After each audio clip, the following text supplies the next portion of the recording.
வணக்கம். சற்று முன் வெளியான முக்கிய பரபரப்பான உங்களுக்கான தகவல்கள். தமிழகத்தில் அடுத்த ஒரு வாரத்திற்கு கொட்ட போகும் மழை. சென்னை எப்படி இருக்க போகுது? வானிலை ஆய்வு மையம் தகவல். இதை பற்றி தகவல்களை தான் இந்த வீடியோவில் பார்க்க போகிறோம். கீழே ரெட் கலர் பட்டனை கிளிக் பண்ணி சப்ஸ்கிரைப் பண்ணிக்கோங்க. பக்கத்தில் இருக்கிற பெல் ஐக்கானையும் மறக்காமல் கிளிக் பண்ணி வச்சுக்கோங்க. அப்போ தான் நான் ரெகுலராக வீடியோ போகிறது உங்களுக்கு நோட்டிஃபிகேஷன் வந்து சேரும். வாங்க வீடியோக்குள்ளே போகலாம். மறக்காமல் லைக் பண்ணிக்கோங்க. தமிழகத்தில் அடுத்த 7 நாட்களுக்கு மிதமான மழை பெய்யக்கூடும் என்று வானிலை ஆய்வு மையம் தெரிவித்துள்ளது. சென்னையை பொறுத்தவரை நகரின் ஒரு சில பகுதிகளில் மிதமான மழை பெய்யக்கூடும் என்று தெரிவிக்கப்பட்டுள்ளது. தமிழகத்தில் கடந்த சில தினங்களாகவே மழை பெய்து வருகிறது.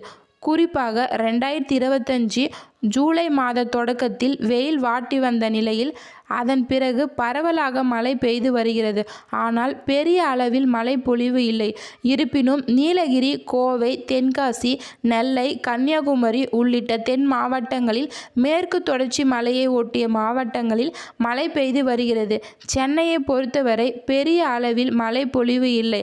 கடந்த 2 ஆண்டுகளாக வெயில் அடித்து வருகிறது. இதனால் கடந்த 2 மாதங்களில் மழைப்பொழிவு மிகவும் குறைவாக உள்ளது.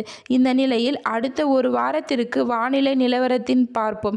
மேற்கு திசை காற்றின் வேக மாறுபாடு காரணமாக தமிழகத்தில் 2025 ஜூலை 29ஆம் தேதி முதல் 30ஆம் தேதி வரை தமிழகத்தில் ஓரிரு இடங்களில் மழை பெய்யக்கூடும் என்று வானிலை ஆய்வு மையம் தெரிவித்துள்ளது.